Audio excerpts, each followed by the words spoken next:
అసలు correct point చెప్పాలంటే జగన్ భద్రతను ఉద్దేశపూర్వకంగా గాలి కుదిరేశారు. ఏం జరుగుతుందో చూడాలి. ఏదైనా జరగని, భద్రత లేదంటే సరే జగన్ భయపడైనా వెనక్కి వెళ్ళిపోవాలి, లేదా ఆ గందరగోళంలో ఏదో ఒకటి జరగాలి. 2, ఎల్లో మీడియా అయితే ఉదయం నుంచి ఏడుస్తూనే ఉంది. ఇప్పుడు సాయంత్రం 7 గంటలకు ఇప్పుడే మొదలై ఉంటుంది. కన్నీళ్లు కూడా పెట్టుకో ఉండొచ్చు.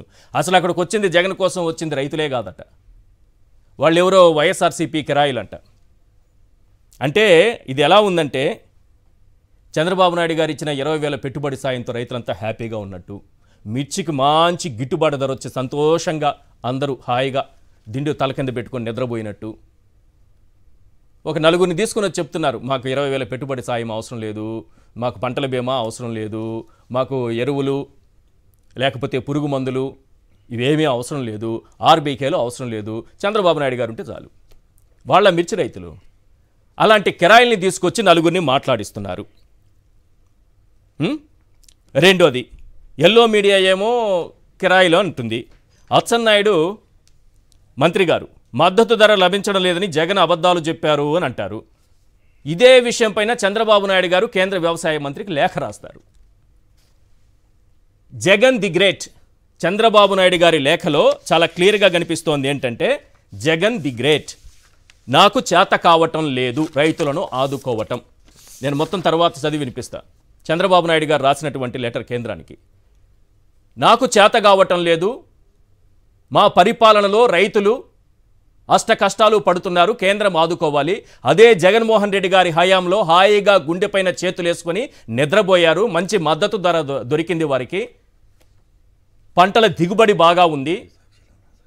అదేం దరిద్రమో మేము వచ్చిన తర్వాత ఏమీ చేయలేకపోతున్నాం, మీరే ఆదుకోండి అని ఆయన గారు రాసినటువంటి లెటర్ తర్వాత నేను చదివి వినిపిస్తా.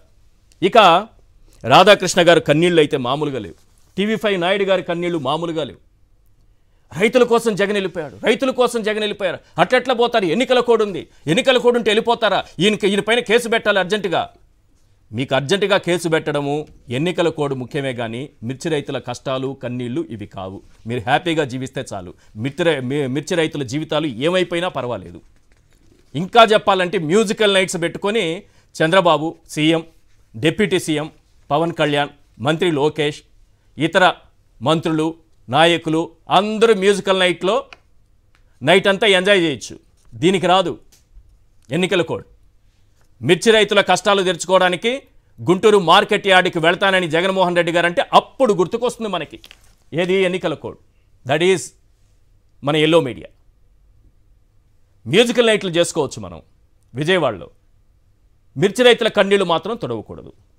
అక్కడికి వెళ్ళినటువంటి జగన్మోహన్ రెడ్డి గారు ఈ మిర్చి రైతులకు సంబంధించి వారి కష్టాల గురించి ఏం మాట్లాడారు, ప్రభుత్వానికి ఏం వార్నింగ్ ఇచ్చారు, ఒకసారి బయట ప్లే చేయండి ప్లీజ్. రాష్ట్ర ప్రభుత్వం కళ్ళు తెరిచి రైతులకు పెట్టుబడి సహాయం కింద వాళ్ళు ఇస్తామని చెప్పిన పిఎం కిసాన్ కాక 20,000 రూపాయలు ఏదైతే ఇస్తామని చెప్పారో అది కూడా రైతులను మోసం చేసిన పరిస్థితిలో ఈరోజు రాష్ట్ర ప్రభుత్వం కనిపిస్తూ ఉంది. రైతులకు ఈరోజు 0 వడ్డీ రాని పరిస్థితి ఈరోజు రైతాంగం మీద కనిపిస్తూ ఉంది. ఈరోజు ప్రతి విషయంలోనూ కూడా రైతులు ఈ ప్రభుత్వంలో నష్టపోయిన పరిస్థితుల మధ్య చంద్రబాబు నాయుడు గారు ఇప్పటికైనా కళ్ళు తెరవాలి, గుంటూరు మిర్చి యార్డుకు రావాలి, వచ్చి రైతుల కష్టాలు తెలుసుకొని రైతులకు కనీస గిట్టుబాటు ధర వచ్చే విధంగా రైతుల కోసం చంద్రబాబు నాయుడు గారు గట్టిగా నిలబడకపోతే తీవ్రమైన పరిణామాలు ఉంటాయి.